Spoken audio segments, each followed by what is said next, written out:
country homestead. God is good all the time. And a little while back, I acquired a Lincoln Ranger 9 welder, and it didn't have a battery, and it didn't have this little back plate that runs across the back side of this to hold the battery in. So what I did here this week is I cleaned up the contacts, found out which battery would fit in here, got the battery, installed it, and now I'm building a back plate here to keep the battery from sliding in and out. So essentially what I did here is I got elevations, I got all of my dimensions, the inside dimension between here and here, I got the height, and these are 45-degree angles. So I want to make a plate that would fit in here and it would bolt over to the sides. So this is what I came up with. I found a piece of aluminum over at the house. I drew everything out on the aluminum, and enough to where I can make a lip in here. And I'm back over verifying over at the hanger. So there's one measurement that I got off on this, and that's right in here. This needs to fold from this point all the way across here at a 45-degree angle. So I need to go to the bandsaw and do like I did on this corner and cut these out, all these areas right here, and then bend this ear in, bend this over to 45, bend this ear in at 90. I need to cut this out and build a couple of tabs to where these will fit against the battery. I don't even know how the original one looked, but this is going to work out really well, because then I can make these little tabs here to keep the battery from sliding back and forth. Back inside here, there are some little brackets or little cleats that keep the battery from moving around on the backside. So what I need to do is make a couple little ears that come across, and some tabs that run down here to give it more support and more rigidity. And so that's kind of what we have drawn out here on this plate of aluminum. So what we have to do is we have to go back to the shop and cut these out. I don't have a means of cutting that out here at the property, so we need to go back over to the house. I'm just over here today verifying the measurements that I took and transferring them to the aluminum plate. Okay, we're over at the house now, and need to do a little modification on my drawing. It needs to be folded right here.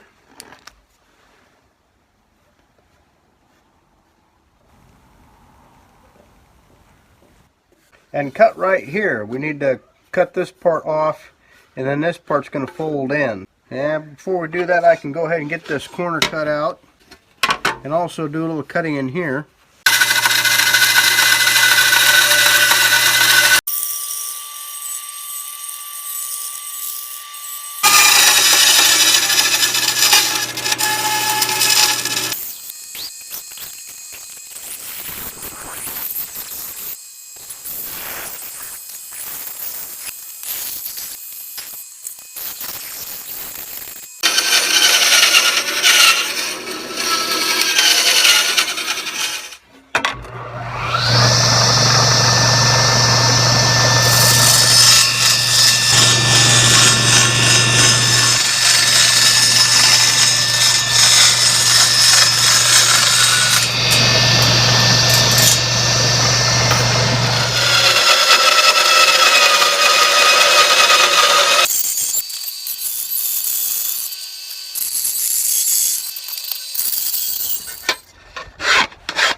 Going ahead and taking a file and cleaning up the corners on this. It's a lot easier to just go ahead and file off all of the sharp edges from your cuttings before you start bending this. Just makes it a little easier is all. Now it's time to take it back over to the property and start bending it. Okay, that looks like it's going to fit nicely. This tab right here is going to fit right in here, and this tab right here is going to fit right in here.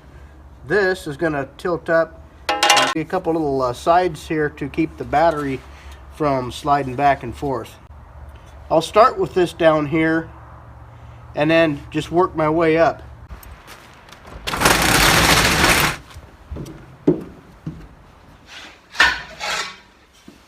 Okay, I'm going to change my mind. I'm going to go ahead and drill these holes first, just in case I want to make a hold down strap to go over top of the battery.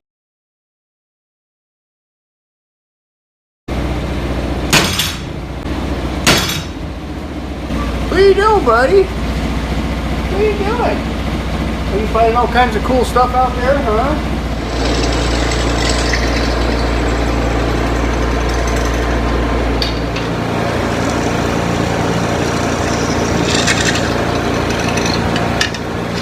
What are you seeing, doggy? Huh? What's going on, Cody? Huh? What are you seeing? Now, these holes aren't size. I just put circles on them to give me an idea what I need to do with this tab.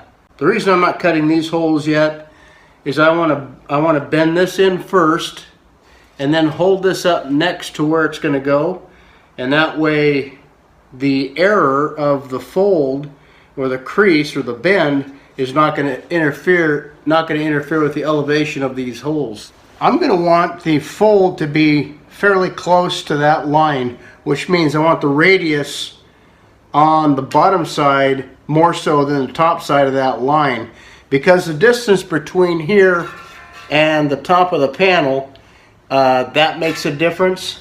And this tab underneath here, it doesn't matter as much.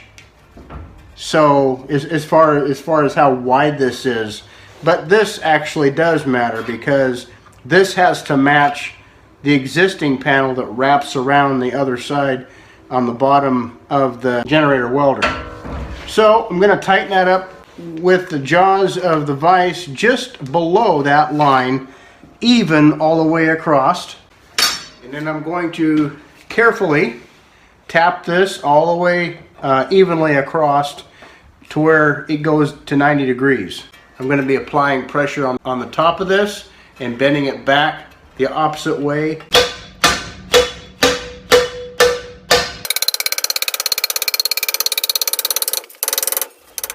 Do the same with this side.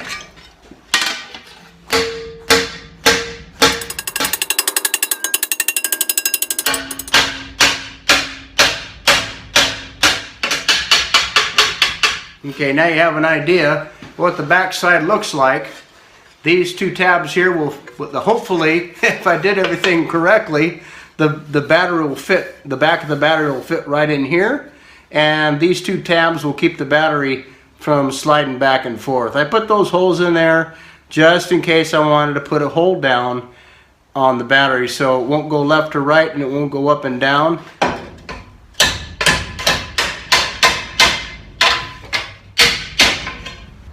Okay, let's go see how it fits so far. What do you think, Cody? Looks like it might work, huh? What do you think, bud?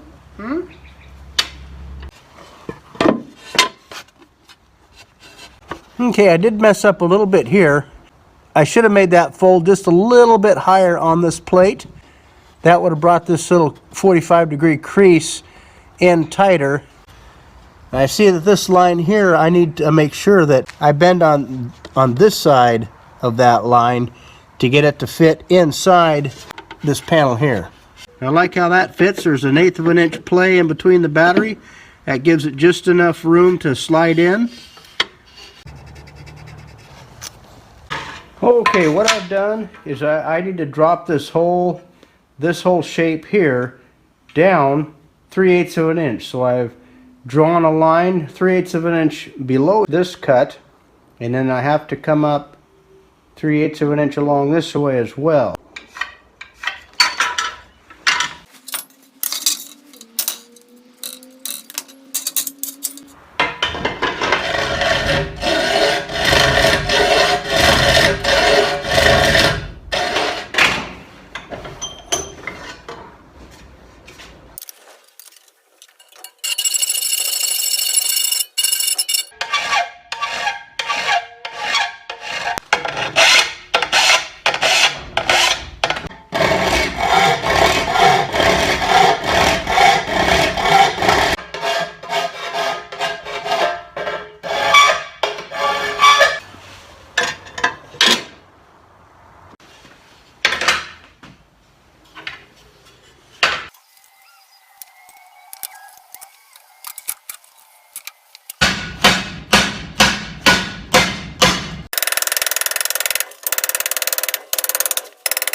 On these folds like this, it's best to use a brake, but I don't have a brake that's big enough to bend this 1/8 inch. I have a little cheap brake that does thinner metal pretty good, but not aluminum. Another trick is that you can use when you're bending this right here, is you can put a flat piece of steel across it like that, and then hammer it like that. That keeps you from getting dimples. So I'm going to pull back on the top, and I'm going to start tapping it.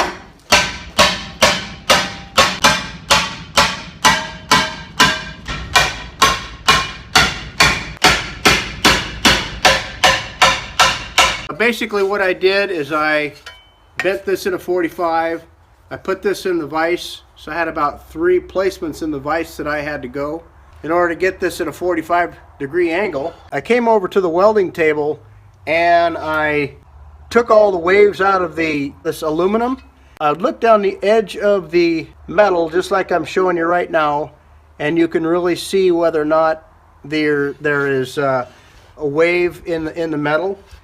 Every time you strike a piece of aluminum or any metal, it'll stretch it just a little bit. So when you get done making all of your bends, then you have to come back and you have to take all those little bends, those little waves out of each edge that you struck. So I did likewise with the face. I would look down the very edge of this and you could see low spots and high spots. So I would identify where a high spot or a low spot was, and then I'd flip it over. This table is a 3/4 inch piece of metal, so it's nice and flat. So I can come over here. You know, I'd work out a spot at a time, come back, recheck it, and kept doing that. Well, now I think we're about done. So what I'm going to do is I'm going to go over here and see how it looks on the welder. Everything looks pretty good. I stretched this out here, kind of stretched it out so the existing metal matches up with the metal that I just put together. And again, I kept striking the edge of this and pushing this flange or this lip out towards this, so it goes just to the inside of this metal here. So now that I got this to fit correctly, now I'm able to mark these holes. That's why I was holding back for marking the holes, because of all of the shaping that I had to do to this metal in order to get it to fit. So now I know exactly where those holes need to be. Do the same thing on the other side. Now you know why I left this little hole down here. It's for drainage and a clamp. That was actually a little bit of a mistake, but it's working good for holding this in place. Now I can come around to this side and line it up.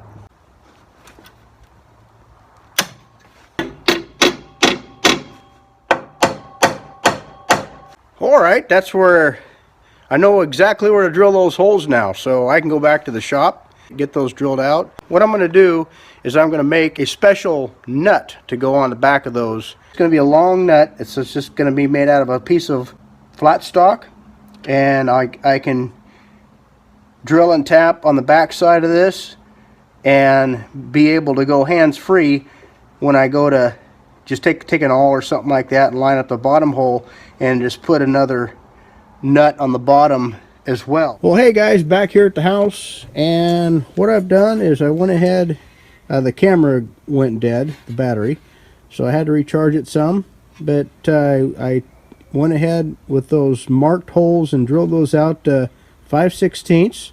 I looked close at the panel. I could see some slight dents in here, and I worked some of them out with a hammer, with a body hammer. Now I just took a block sander.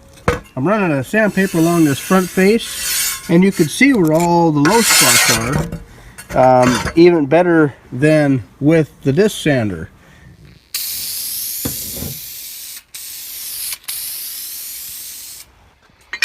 Okay, this is after a night of drying.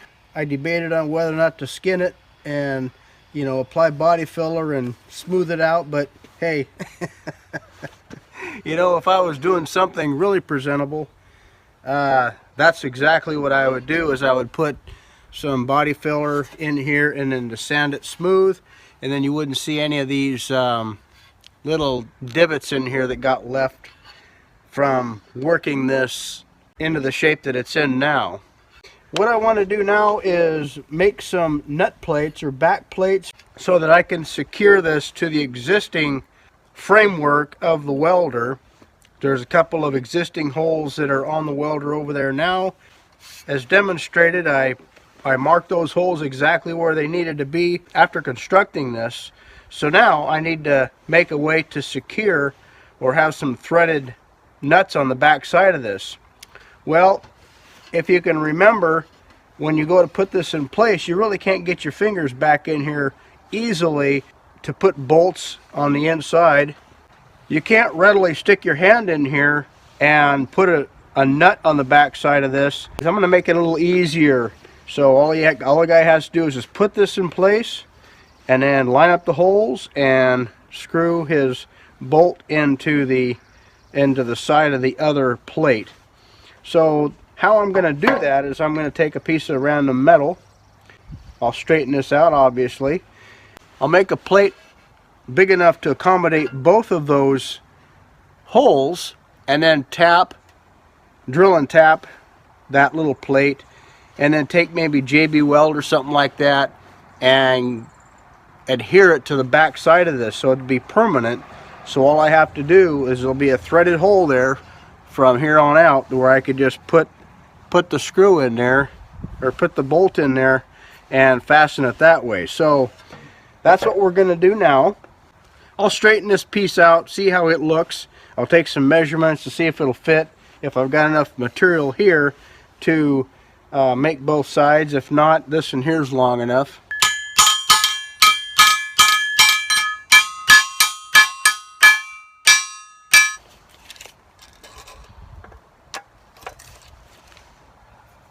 Okay, I put this line in the center of this 1-inch flat stock. I can line up the line on that flat stock to the center of the hole. But from the way it looks, from what I can see, the flat stock center that comes up flat and parallel with the existing ear or flange.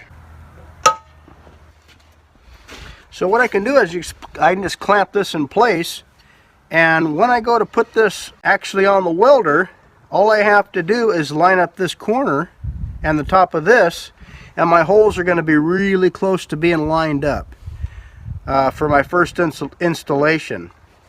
Again, what I'll do is I'll mix up some JB Weld and put in between these two pieces, so when that bolt comes up tight and the JB Weld dries, I can take this off at any time and this backing will stay put. So that's the plan. What I want to do first, these bolt holes on the aluminum are going to be bigger than the holes on the steel plate back here. So I'm going to trace these holes out, turn that loose, and then I will take a center punch and punch these holes and drill them to accommodate that stainless bolt I have. I have a whole bunch of these, so I might as well go ahead and use them. I don't have a gauge to tell me how big or what thread size that is. Okay, that just felt a little bit sticky, but it is the right size. I was afraid it was going to be metric, but it's not. So it's I have to find a tap that is 1/4 by 20. Okay, that's going to be that tap right there. And that tells me to use drill number 7. Okay, we're over at the drill press. Now we've got to drill that hole for the tap.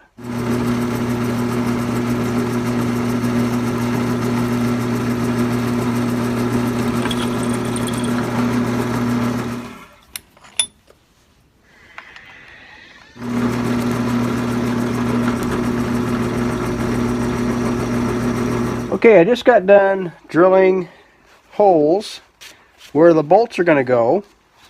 So now I need to go ahead and tap them. So I have a whole bunch of these little stainless bolts that'll work perfectly for this. So I got 4 of those. So now I know what size drill bit I need.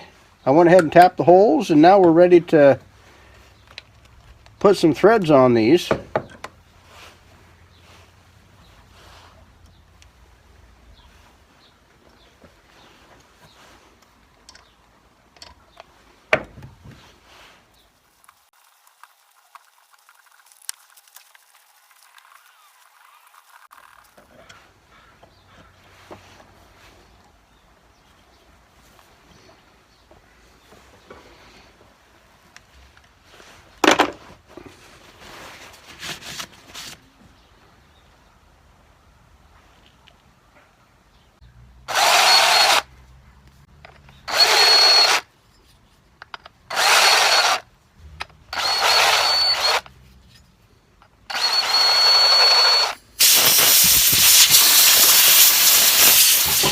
Well, of course I couldn't stand it, so I went ahead and sanded those down, cleaned them up with acetone. Now I'm going to wipe them down with alcohol. And we'll go ahead and throw a little bit of paint on them. In the big scope of things, it's not really necessary, but it'll help it keep from rusting.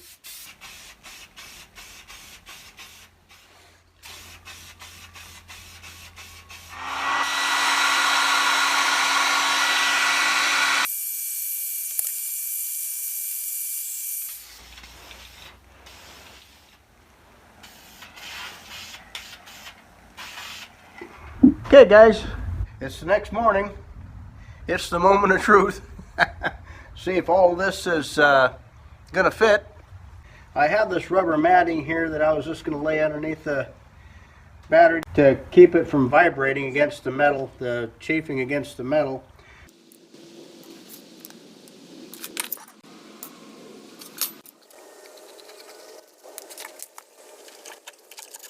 Okay, the other thing I need to do before I get carried away, had these battery terminal bolts I was going to take apart and clean, and as you can see they're pretty rough shape, so I'm going to replace them with just some regular steel bolts.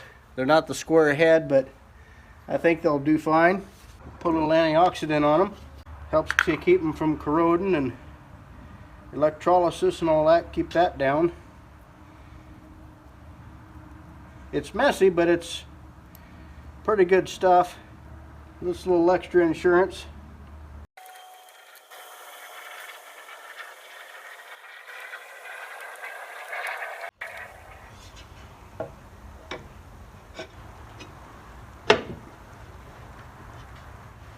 Okay, other than this corner here, I think it looks pretty good. Okay, outside the video last night, I made a couple of more plates for the bottom, and forgot to do that. I didn't bother painting these because they're galvanized. So I drilled and tapped those, got them in place. Now you can see the value of having that plate, you know, those plates on the back side being adhered to this piece that I just built. That keeps you from having to line all that up, but you know, you could still line these plates up if you want to. It just makes it a little more convenient, a little less hassle to have the plates adhered to the back side of that. But right now I'm just pre-fitting. What are you doing, Cody? Are you helping? Now that I have this in place and it's solid, I need to figure out a way to mark these holes on the bottom to accommodate these back plates here, these nut plates. So I've come up with this idea. Stick these needle nose pliers back behind the plate, and I can just get on top of that hole, and if I can just rub that a little bit, I'll know right where to put that hole. At least we hope. We'll give that a try.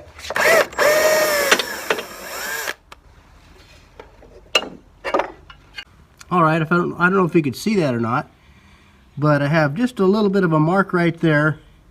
So now I know where to drill that hole. Likewise on the other side, I just missed the rubber. Maybe you can see that. Anyways, it's just that little black spot right there.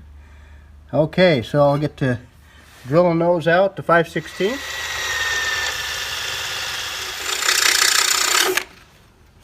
Okay, what I've got here is I got some silicone sealant. It's not an adhesive, but all I need is something to hold these plates on here so they stay in place. And I think this is going to work just as good as anything. I noticed the lid was cracked the other day when I used it for another project. So I want to go ahead and get this used up before it's useless. What do you think, Cody? I did mark each one of these so I know exactly where they go. Now this will make it a lot easier to take on and off of there if I need to. Occasionally you have to take the battery out, right? It makes it easier to line up the holes because if you remember, the top of these two edges go together, and then the edge of the nut plate and the edge of the flange coming around with the plate, the cover plate, all line up. Feel in there with my fingers the top edges, the top edge on this and the side edge on that plate. I decided not to go with the 5/16, so I'm going to try that smaller bit and just leave it at that.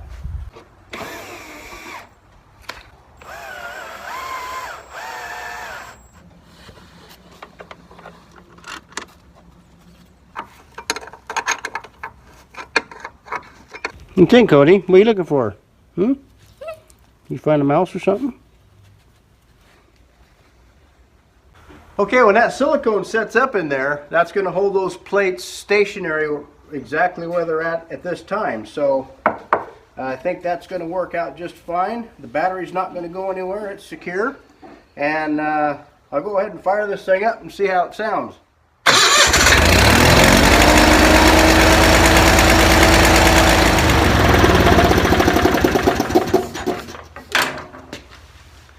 Okay, that's gonna work. The battery's all hooked up, ready to go. Now this thing's ready to roll. Well, I hope that helps somebody out and give you some ideas on if you need to make a panel for something. Thanks for stopping by. Take care and God bless.